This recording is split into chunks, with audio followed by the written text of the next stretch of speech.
There may be trouble ahead, but while there's moonlight and music and love and romance, let's face the music and dance. Before the fiddlers have fled,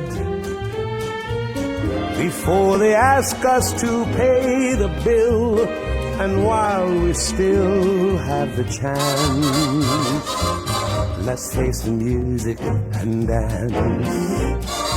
Soon we'll be without the moon, humming a different tune, and then there may be teardrops to shed. So while there's moonlight and music and love and romance, let's face the music and dance. Let's face the music and dance.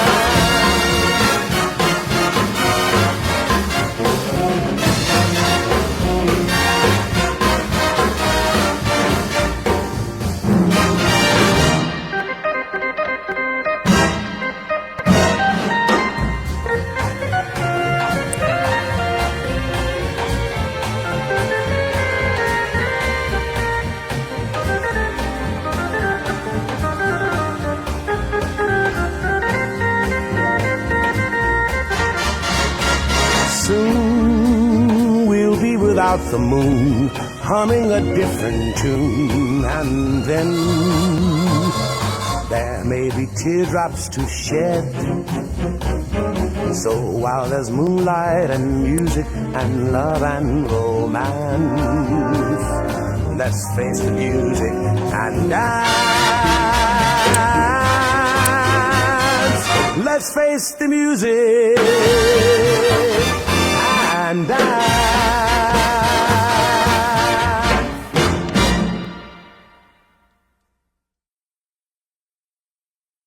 Charming Russian folks really do need to do better propaganda, assuming they want anyone to know this, and they did bother publishing it in English for a change. So nobody can claim it was inaccessible, albeit that got published in arrears. So this is Foreign Minister Sergey Lavrov, otherwise known as a gangster, speaking yesterday at the Academy of Public Administration in Minsk, the capital of Belarus.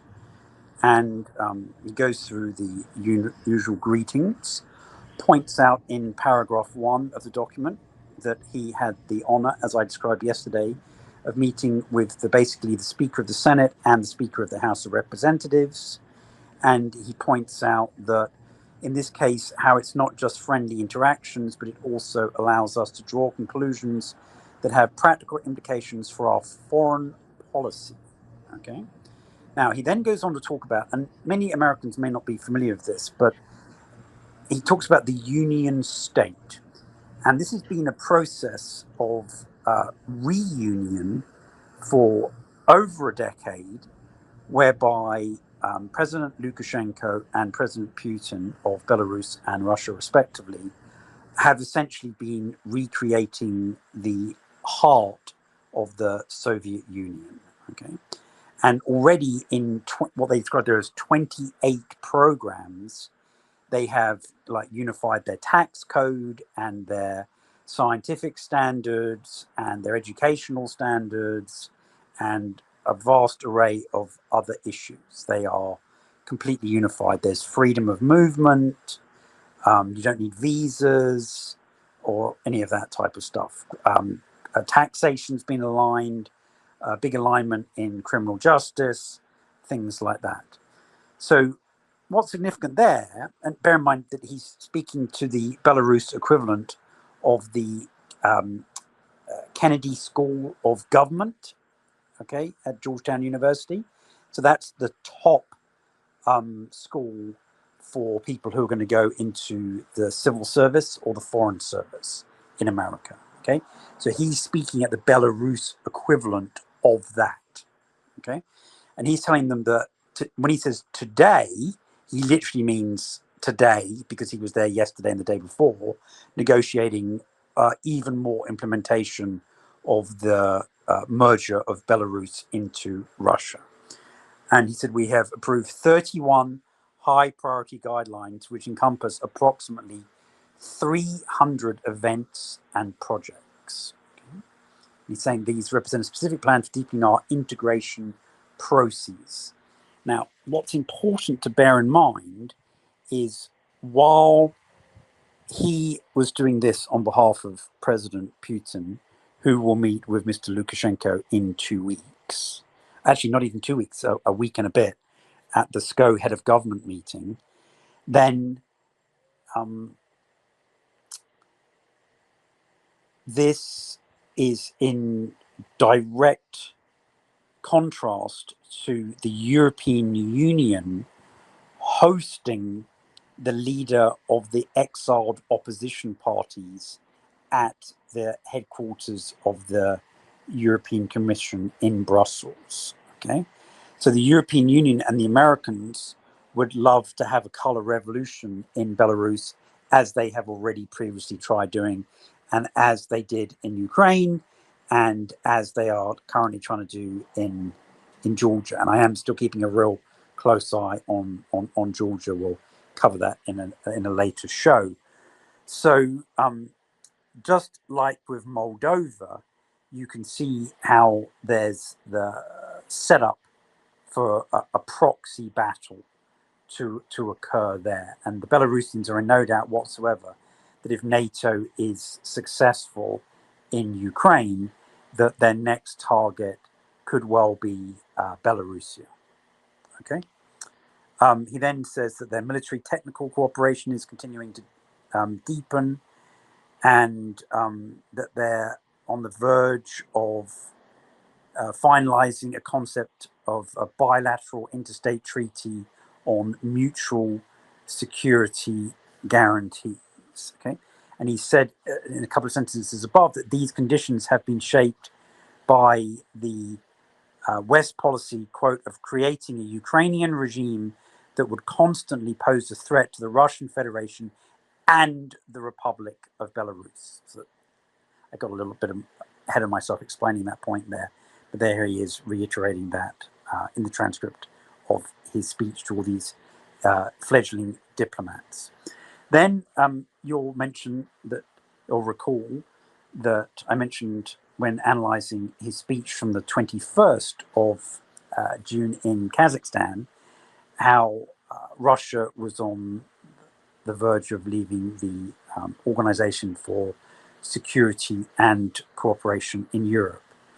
And he then says that Mr. Lavrov would add as an aside that the OSCE is digging its own grave, as it has completely discredited its initial lofty ideals, which were the basis of its establishment during signing the Helsinki Final Act.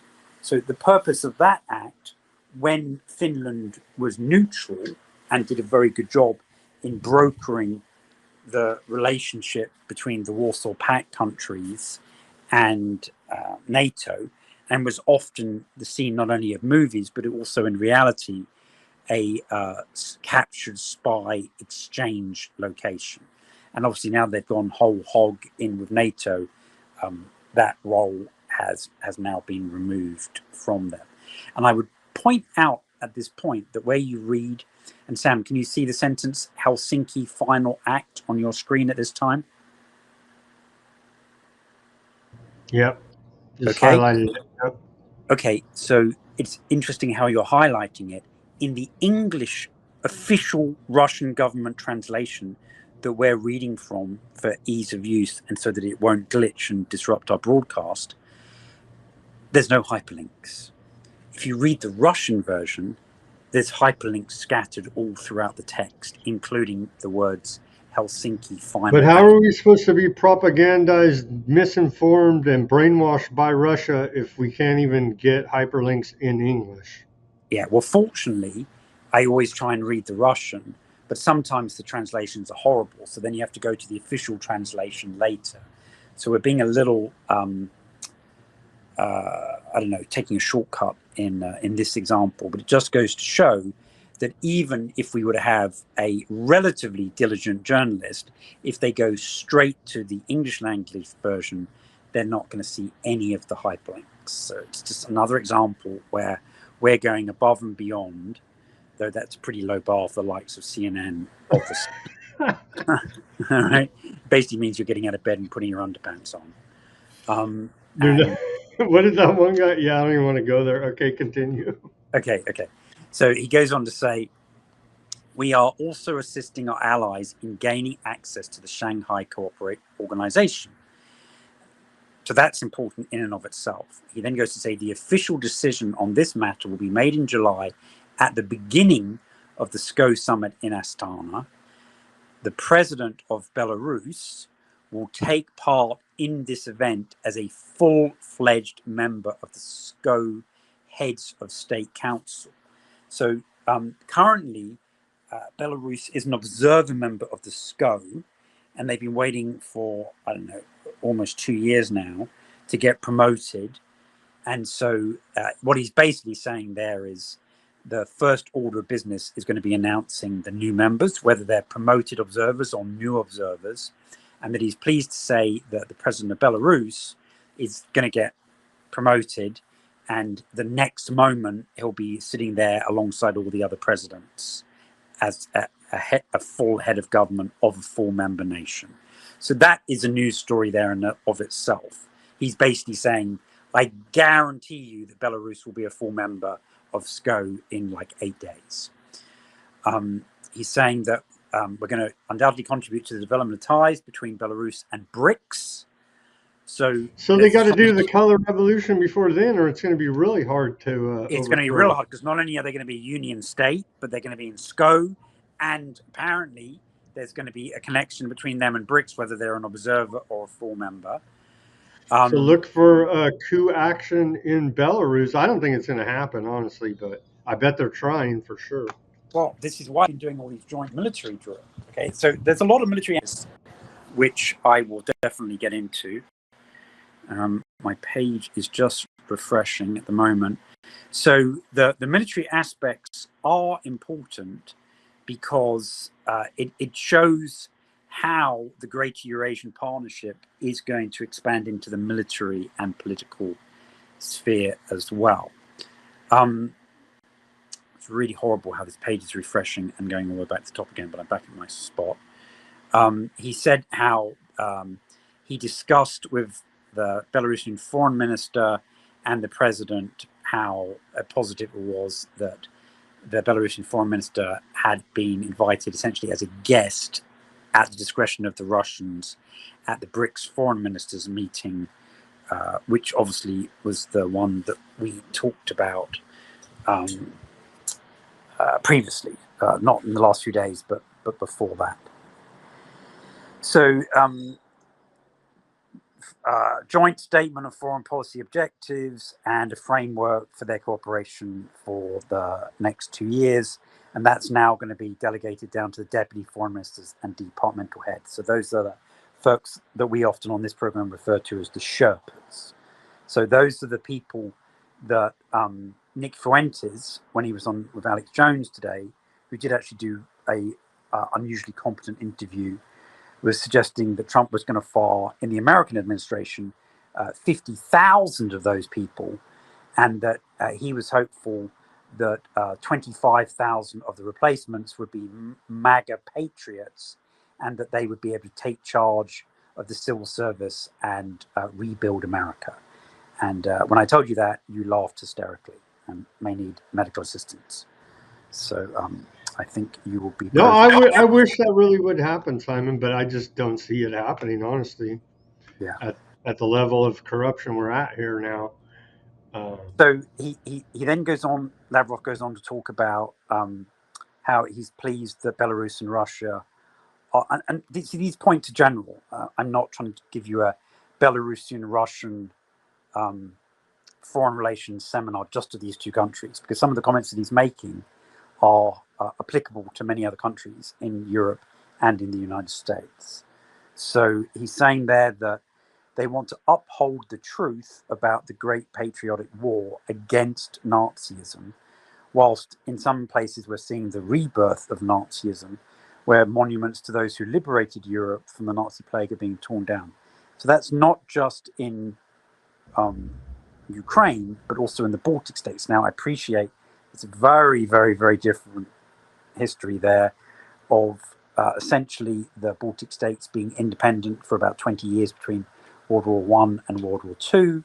And then after the Molotov-Ribbentrop Pact, when the Russians and the Germans basically decided to split Poland between them, and they both invaded at the same time. A lot of people forget about that, and the Russians don't like to mention that, because they occupied not only the Baltic states, but also about 40% of Poland for 2 years until the the Germans attacked in Operation Barbarossa, which is what the Remembrance Day was about last weekend.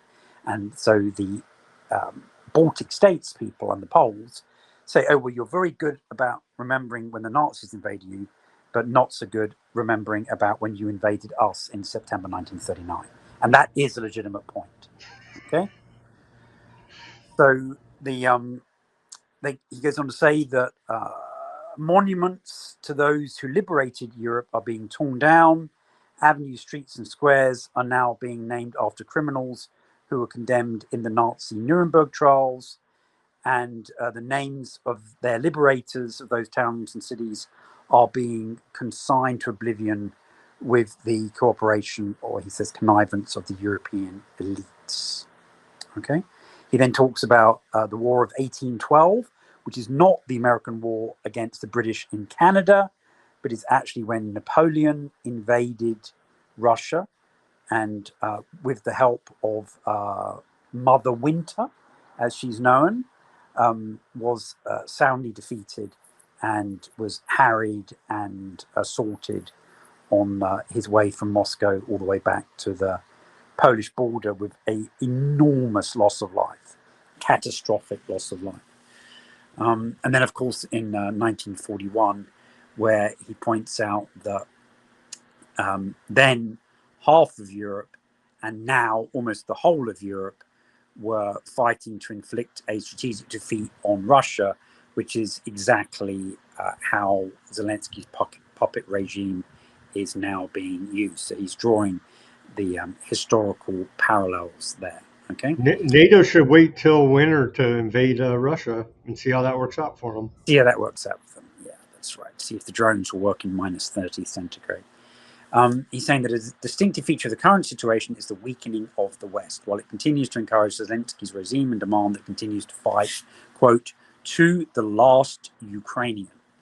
The global majority and the countries of the global South and East, and this is an important point here, all right, are coming to the logical conclusion that they would themselves like every country to be able or allowed to independently choose their own development paths based upon their own history, national identity, traditions, experience, and national interests. It's very much the Chinese model. He's literally stating the Chinese model there. Okay. And he said they would like to see a community of sovereign states developing a equal interaction on the international stage in strict compliance with the UN Charter that says that the United Nations organization is based on sovereign equality of states. Okay. So he's saying there has not been in the next paragraph, a single conference or conflict situation since the establishment of the United Nations in 1945, where the West, if it is involved, has respected the principle of sovereign equality of states. Instead, Western countries resort to any means possible to preserve the hegemony they have enjoyed since the colonial period. They have lived off other nations for 500 years, and they would like to do the same now, though not by applying barbarous methods such as the physical extermination of indigenous populations, but by using neo-colonial exploitation that everyone is aware of. Now, it's an interesting point, the 500 years. Maybe they're talking like about Christopher Columbus, which is what, 1492, right?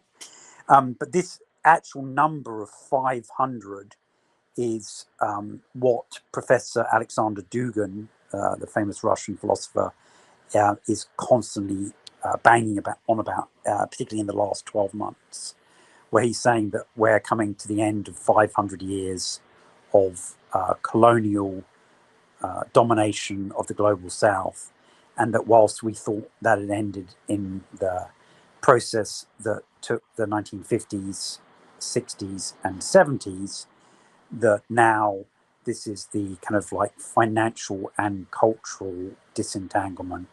And indeed, just today, this is an important note from a cultural point of view, we've seen Zelensky signing an edict after Russian language was removed as one of the official spoken languages in Ukraine, which happened about 10 years ago.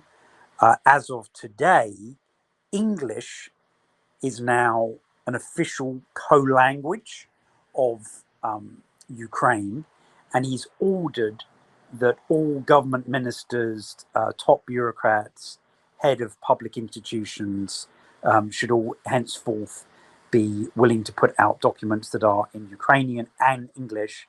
And like him, who has obviously been having extensive English lessons, because it has got a lot better in the last 2 years, that they should now try and crash course their English skills. And the other thing that of course leads into, and you're going to guess this because I've really set you up for it, what is the command language of NATO? Russian. No, it is English. No, I know, and that's a direct. I know you were joking. I know you were That's a joking. direct cultural slap in the face of Russia to do away with the Russian. Which they did before. That's already been done. Okay. And so it's been a bugbear for Orban because there's 200,000 dual national Hungarians who are living in Western Ukraine. And so he's been very unhappy about Ukrainian also being removed as an official language. And so they did that to Russian now. But obviously, by having top bureaucrats speaking English, one, they'll be able to negotiate the bribes much more efficiently. But two, they'll also be able to follow instructions from the CIA, from USAID, which actually is the same thing, and also from American officers who will be sent there to advise them. And it was interesting today to see the US Defense Department spokesman, Major General Ryder, declining to comment on the CNN report that the Biden administration is on the verge of giving their blessings to individual US mercenaries going to serve in Ukraine, and indeed whole mercenary companies like Blackwater of old taking contracts to provide them with highly skilled operators who might be used to not only impart technical skills, but possibly stiffen the backbone of some of the 16 and 60-year-olds who would otherwise be inclined to surrender. And he simply said that he couldn't discuss ongoing policy considerations. And in doing so, because he's not quite as smart as some of the other spokespeople, confirmed that such considerations were actually being considered. So it would appear the CNN story is likely, in that particular case, like a clock right twice a day, to be correct. And if we're not putting uniformed boots on the ground, we may actually be putting retard and rebadged American mercenary boots on the ground. So that was another important story of the day. We'll have to wait and see how our citizenry react to large-scale slaughter of American citizens, albeit not with the stars and stripes officially on their uniforms. If you remember from Fallujah, we tended to get a bit upset when they got hung from bridges. So that could well be a subtle way of rousing the American spirit to intervene directly into the Ukraine conflict. So in the next paragraph there, in February 2024, he's talking about the Freedom of Nations Forum and how the Belarusian political parties are cooperating with the party of Vladimir Putin, which is the United Russia Party. Now, the next sentence was kind of buried in this obscure sentence about neo-colonialism, but it's very, very important, okay? So people have been asking us, what evidence do we have that the global Eurasian Partnership is indeed Warsaw Pact 2.0? Okay, perfectly legitimate question. The first answer was demonstratively given by Lavrov's speech on the 21st of June, where he said that they were adding a, quote, military political component to the Greater Eurasian Partnership. So that was slam dunk, in writing, no two ways about it, okay? But here we have again, just 5 days later, he goes on to say, the global majority is actively creating its own organizations to counteract NATO and its attempts to create NATO-like institutions in the Asia-Pacific region and on the political stage. So there, quite clearly, is the military political counterpoint to NATO. Okay? And I don't think anybody else has noticed that sentence, but that's an extremely, extremely important declaration. He said, the global majority is creating its organizations on the basis of equality and without coercion. That's the phrase that China constantly throws at America. And then America's now, once again, redefining words, reusing words, throwing it back again to China by saying that they're engaging in economic coercion. Okay? And he says, or attempts to force anyone to join their sphere of influence, which the United States is doing all the time. Okay? That's true.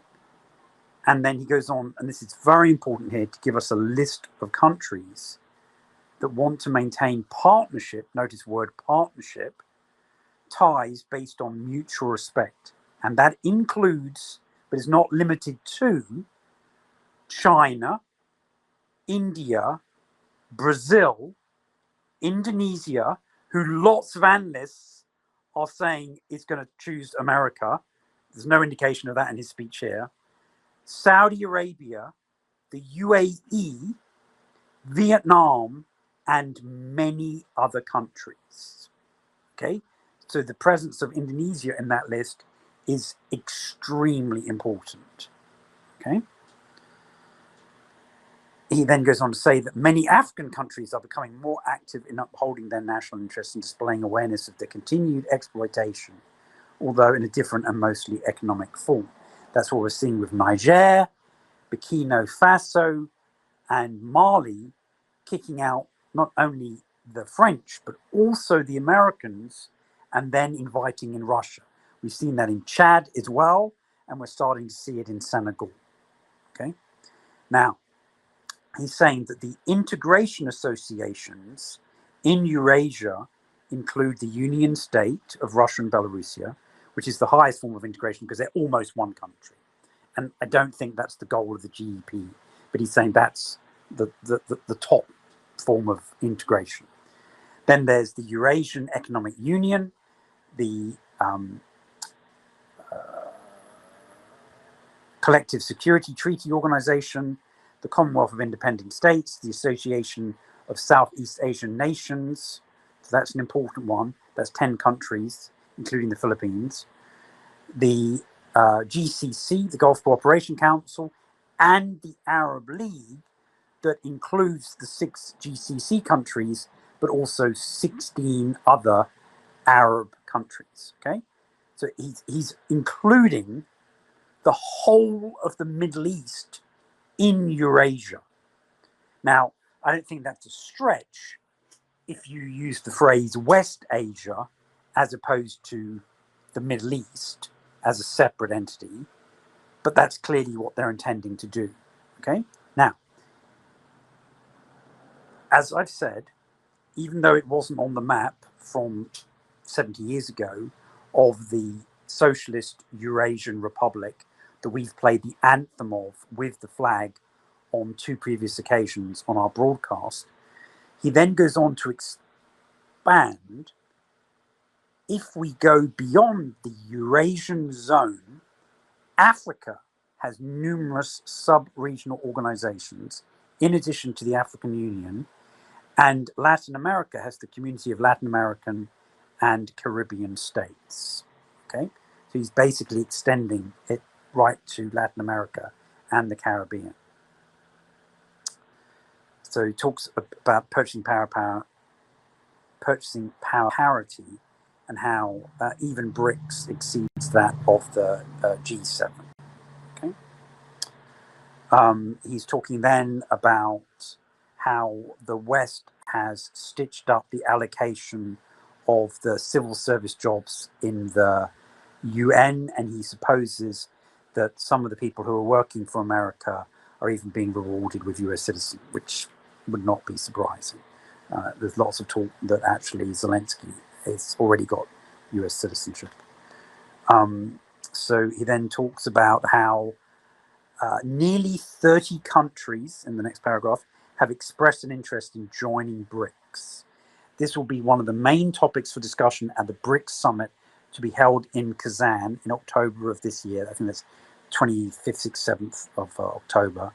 It's certainly the best example of how we should counteract the attempts to impose the rules that the Americans are constantly talking about, which they would like to put at the base of the world order. So that, of course, is what all of those European diplomats and Blinken constantly refer to as the rules-based international order.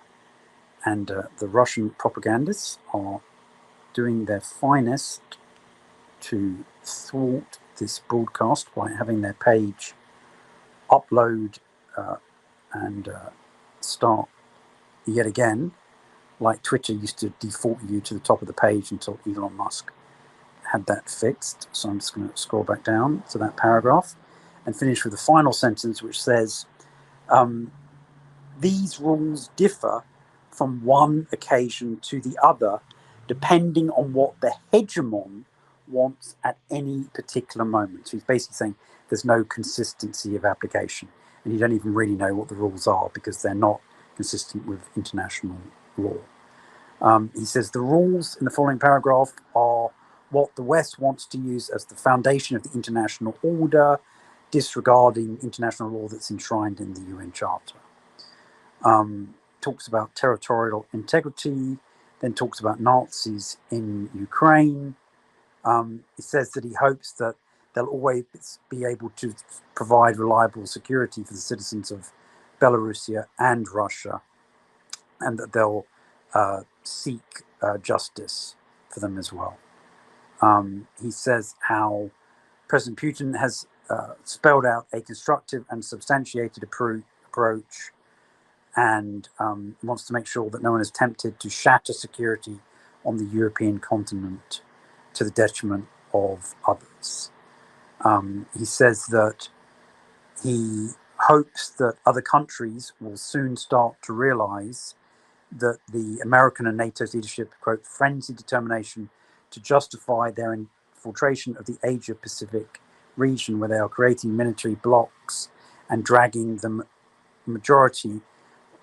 the global majority with them, trying to split the existing interaction formats. And then it has a Russian phrase where he's saying he hopes that eventually that every man will realize that they are the architect of their own fortune, but that when your fortune is forged in Washington, that the hammer may actually hit your head instead of hitting the anvil. So a bit of a Russian witticism there.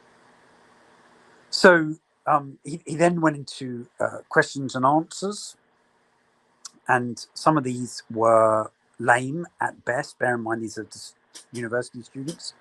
And some of them were very, very on point indeed. So we have the first question there, talking about economic pressure, political blackmail, lies and slander, and fifth columns in various regions. And he says, the questioner, the world is on the brink of a new war. Do you believe it is still possible to restore mutual trust between the global players? Lavrov then goes into a long description of the history during Soviet times and how the West often reneges on its commitments and actually declares war in various senses. So obviously the Russians often talk about hybrid war, and in this particular phrase he's talking about sanctions, and he said that the sanctions policy pursued by the West is nothing short of economic terrorism. I have no other term for it. So that's very important, and I'm certain that that issue will be picked up by President Xi in 36 Now, hours. are these sanctions going to wind up turning around and biting us in the ass because it's forcing them to build this alternative system or face their economy not working if they can't make transactions internationally? And well done, Sam, because that's exactly what he goes on to explain. So you have anticipated him very, very well indeed there. So he's talking then in the next long paragraph, if we scroll down, halfway through that, there's a middle sentence that says, and the truth is, Eurasia has tremendous competitive advantages compared to other regions. Eurasia is the fastest growing region, primarily in its eastern part. Western European economies have sagged lately, largely because the United States wanted it that way. That ties in with the RAND plan to deindustrialize Europe. And he then says that along with instigating anti-Russia bias in Ukraine, they have also eliminated competition, the Americans have, by weakening Europe. Long before the start of Russia's special military operation, the Americans told Europe they could not open the Nord Stream 2 pipelines, forcing Germany to buy expensive American liquefied natural gas and build the expensive infrastructure necessary to regasify it. Okay? It said they have used this strategy, they being the Americans, have used this strategy in nearly every sector of the European economy. But energy, which provided the basis for the prosperity of Germany and to a large extent the rest of Europe, was Washington's main target. The Americans could not care less about ordinary Europeans' interests. That's a really key point there. Okay? He's saying that the Eurasian organizations are focused on the economy, SCO, EUEA, ASEAN, GCC, etc., and also the China Belt and Road Initiative. He said that contacts are developing between all of the organizations, and he refers to intergovernmental agreements between China and the Eurasian Economic Union. Integration processes are ongoing. Countries coordinate on formats that are based on reality and allow them to implement economic projects as they need. And he also talks, like the Chinese session at the World Economic Forum today, on new transportation routes. Look here, literally, this is less than 24 hours before that occurred. He says this has to do with logistics and the new transport corridors. Literally, like he's like quoting the name of the panel, right? New transport corridors, including the North-South Transport Corridor and the development of the Northern Sea Route. Much is being done to help Eurasia to fully use its natural and relative advantages for the development of regional nations. Absolutely in lockstep with the Chinese. Economic data, the next one. Then he comes to the dollar, okay? And he says the dollar has discredited itself. But you made the valid point that people are now fleeing to what is historically a safe haven, which is US assets, okay? Because they think that the entire Middle East is going to go into meltdown. And he's saying that just like the other principles underlying Western globalization, despite lip service for fair competition, the presumption of innocence, and many other principles, all of these were cancelled when they decided to punish Russia and several other countries. They are grossly overusing this method. Therefore, the de-dollarization trend in global economic relations is a fitting response. Now, you and I have talked about this. Other economic commentators have talked about this. But here is the Russian foreign minister absolutely categorical. Spelling it out. So, page updating again. It's rather frustrating. So we'll go on from that point there. So you can see how he is actually saying very, very significant things. Some of these other questions were not so important. He's asked about the Ukraine peace summit. Sorry, I've just got to get to the point there so you can follow me in the paragraph. He's going on talking about now, and this is very, very important here, at BRICS and Russia and Brazil actively advocating the idea of transitioning to alternative payment platforms to the extent of using a common currency for CELAC. Now, that's not a BRICS single currency. That is a South American single currency. And so it's clearly making the point, though, that if it could be done for South and Central America, then obviously it could be done for the BRICS countries. And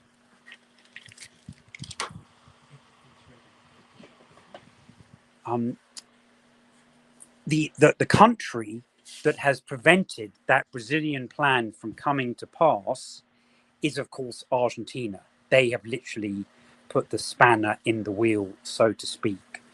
And so that's why the Brazilians are, and particularly their president, are very, very unhappy with how Milei has been blocking what they were on the verge of achieving for South America. Okay. He says that the BRICS central banks and finance ministries are preparing recommendations on alternative payment platforms that will not depend on the dollar. And he then goes to say those who print dollars are using them to keep up their hegemonistic aspirations. Okay. He then says that the West is aware of what they're doing. They're monitoring us. Their politicians, some of them are becoming aware of the recklessness of the European actions.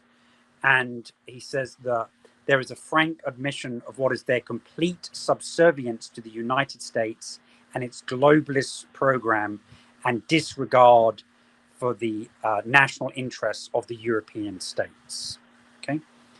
He then says that President Putin, once again, this is literally reiterating this for the third time, on June the 14th, that we covered at length when he spoke at the Russian Foreign Ministry, has put forth the idea of Eurasian security.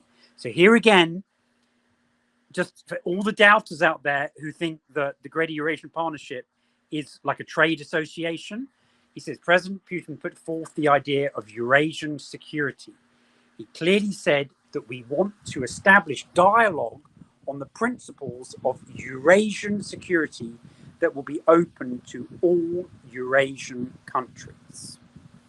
As for Western Europe, they must decide if they want to continue to pull Uncle Sam's chestnuts out of the fire, or they will opt for upholding their own national interests. Okay.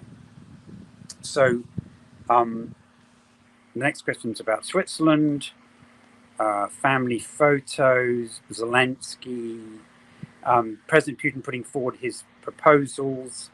We're scrolling all the way through here down to the to the next question, he talks about the UN Charter, territorial integrity, and he's saying how territorial integrity, as recognized by the United Nations General Assembly unanimously in a question that was put to it to decide what was most important, self-determination or territorial integrity. And they decided, and I think this was in the 1970s, that they weren't in conflict, and that territorial integrity of sovereign nations should be recognized insofar as their ruling governments allowed their people to choose who they associated with. So basically, whether or not they would allow secession, like in the American Civil War. Okay, so he's saying that when the Ukrainian government attacked the Russian-speaking parts of Ukraine, that they broke the understanding that the national government would govern by consent and respect the culture, language, and human rights of the indigenous peoples. Okay, and this is a point that is very close to the heart of all of the African nations who obviously languished under colonialism in many cases for 100 or 200 years. Okay, he mentions Hungary taking up the presidency of the European Union, which is due to take place on July the 1st.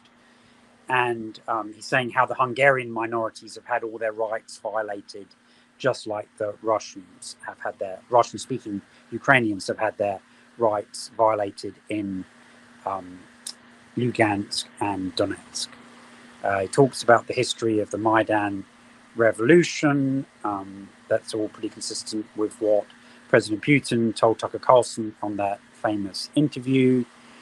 Talking about the Minsk agreements, how that was a trick and how they're not going to get tricked again. So he's obviously been listening to our fair use of the Who singing Don't Get Fooled Again. And he then gets asked a question about his own brand of diplomacy, which obviously is gangster. But in reality is, while we joke about that when he wears white trainers, he is actually extremely erudite. And even if they don't like Putin, most diplomats will give Lavrov the time of day because he's been in this position a long time and he's got a really, really good reputation. One, for being honest, and two, for keeping his word. They talk about the next question talks about the threats that they're mutually facing and whether or not the world will be able to continue transitioning from a unipolar world to a multipolar one. And the question that the student asks him, not as a diplomat, but as an analyst, can you indeed say that the trend, which the Chinese say is inevitable and irreversible, cannot be changed? And Lavrov replies, I have no doubt about it. First of all, because this is happening in a very real sense. This is the way history actually unfolds and the way it takes charge. So I think that's a very, very significant point there, and exactly in line with what President Xi has been saying and what he's likely to repeat on Friday. If we scroll down 2 or 3 paragraphs there, he's talking about the G20 and how the G20 is basically being split in two between the G7 with a few other countries and the other representatives of the global south and the G20, and how it's literally now split 10 plus 10. He talks about how the IMF hasn't been reformed. He then talks about how the World Trade Organization has been frozen since 2011 due to the Americans. Talks about President Xi going to Paris to see von der Leyen and how they're now putting sanctions or trade tariffs on the Chinese EV. Okay, he's talking about the greeder and how that's being exploited to try and suppress the economic development of the global south. So that's a point that's been taken up by the African Union and also by the League of Arab States. It's really easy to see how the Chinese and the Russians are tapping into all of these post-colonial desires for these other countries to actually continue using their natural resource, even if it means that they're carbon emitters, which obviously the West is trying to not only commit collective suicide, but also to force all the other developing nations to stop, basically go to a standstill, zero growth, and possibly managed retreat as Club well. of Rome plan. Yes, exactly. Yeah, Club of Rome plan. And he also points out that by imposing, and he says these carbon border mechanisms, which is CBAM, which is literally going to go into force in the European Union next year, that will have a very, very devastating effect on African and Asian countries' ability to control their vertical integration of their industries to actually produce finished products rather than shipping raw materials on the cheap, because rather than using their comparative advantage, Europe's going to try and tax them for all of the carbon that the manufacturing process has emitted in order to essentially make a common price for everything.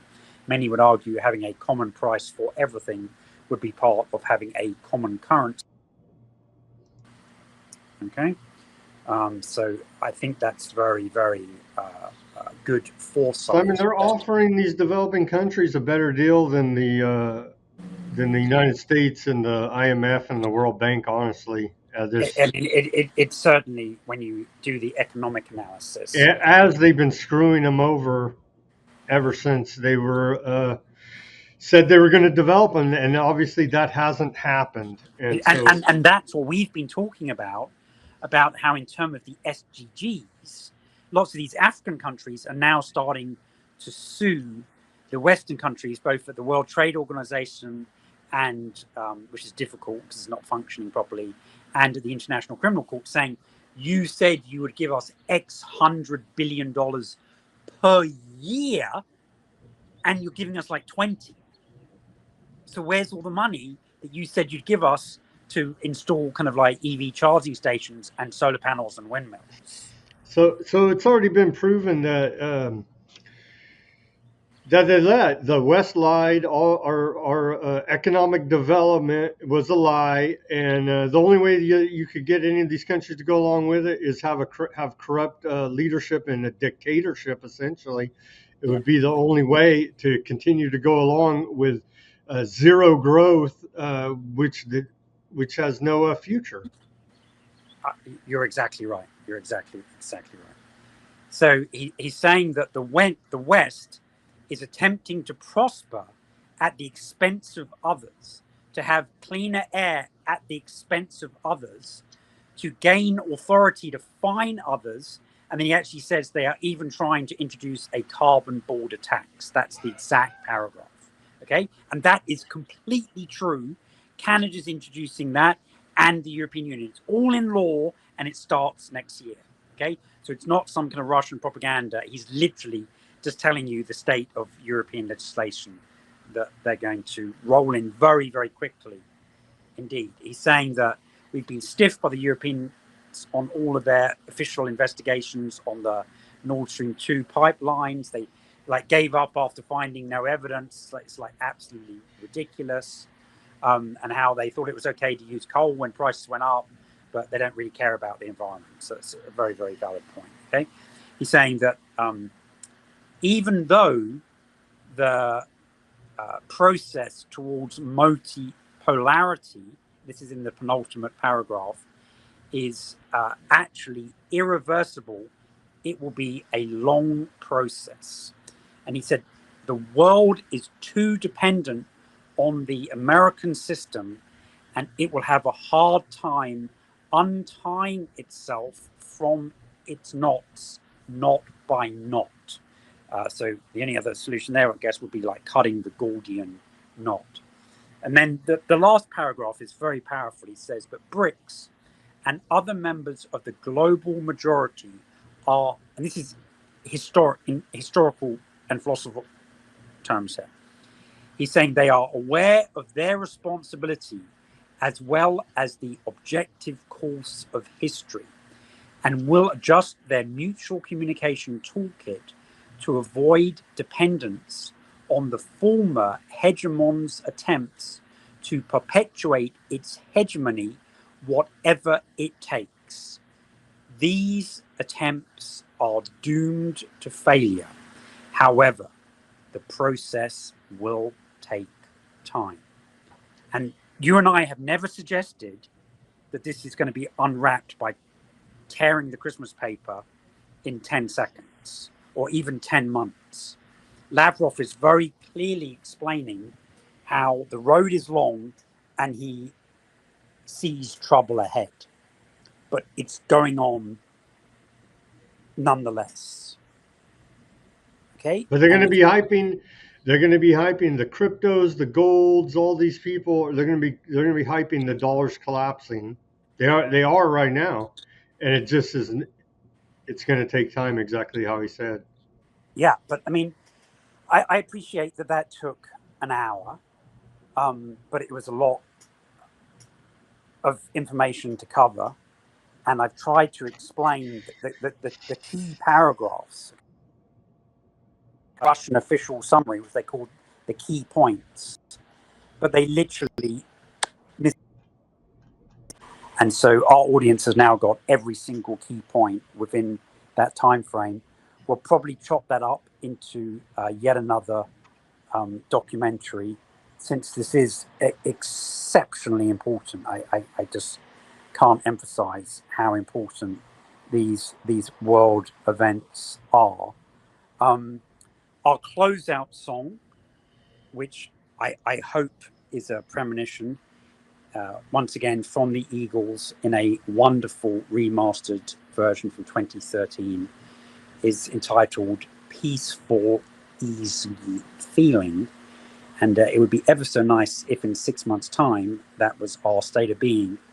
But certainly at the moment, we appear to be on the cusp of a regional conflict in the Middle East that could easily drag in Russia and China to support Iran and America to support the aardvarks. So let's pray World for War III peace. right there. Enjoy this fantastic remastered version of Peaceful, Easy Feeling.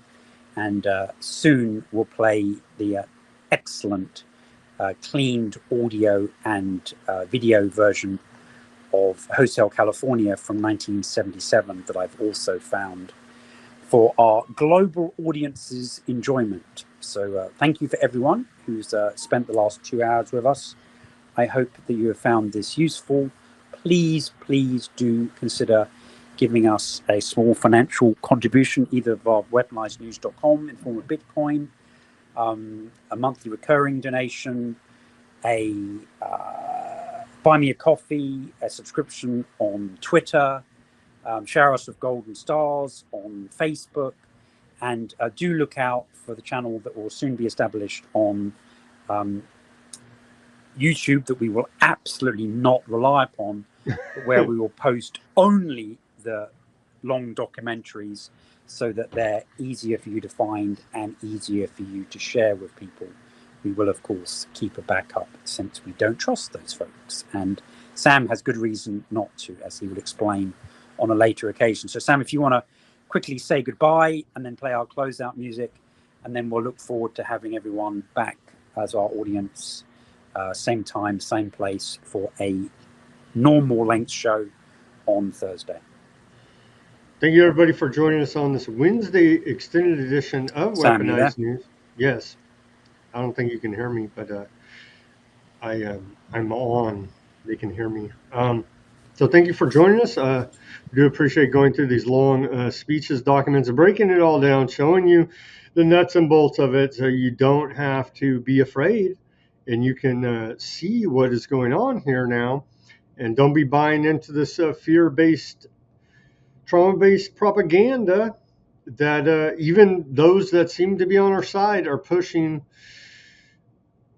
and pushing, man. It's sad. If they would look at this stuff and take a honest, objective view of it, then they would be telling you this. But of course, they have a vested interest in selling you their survival products, their gold, silver, and their cryptocurrency. And well, I do appreciate those maybe valuable assets. Don't get into a frenzy and think the dollar's collapsing overnight, because I'm sorry to tell you it's not. Even though you can go see my banner in the Federal Reserve everywhere, I'm totally against the central bank debt-based fiat monetary system we find ourselves in. But worrying that it's going to collapse overnight and panic buying something due to fear would be the wrong solution here now. And so don't take financial advice from me. Go out and do your own research as always. Peace, love, and liberty. Speak out and take action. Have a great rest of your Wednesday evening. Here's the Eagles playing us out.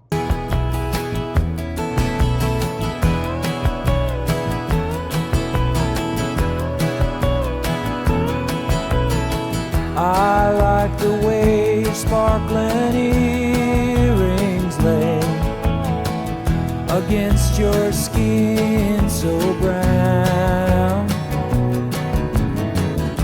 and I wanna sleep with you in the desert tonight, with a billion stars all around, 'cause I got a peaceful, easy feeling, and I know you won't let me down, 'cause I'm already standing on the ground.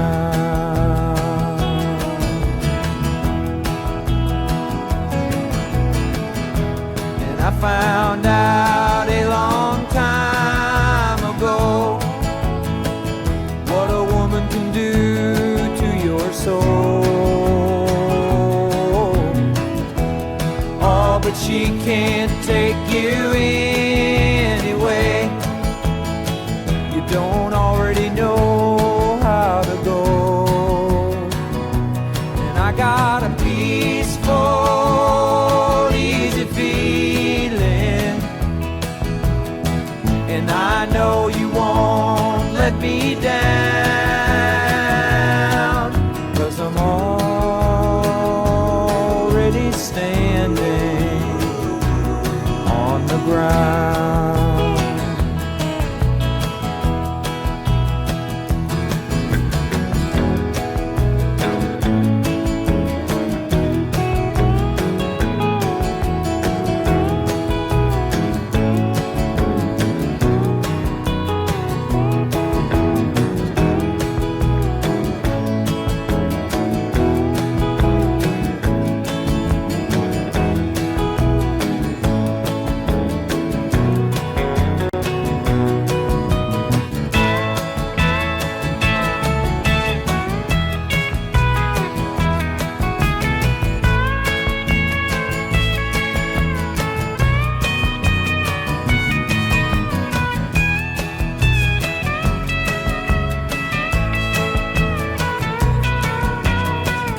I get this feeling I may know you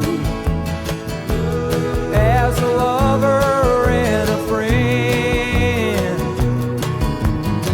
but this voice keeps whispering in my other ear, tells me I may never see you again, 'cause I get a peaceful,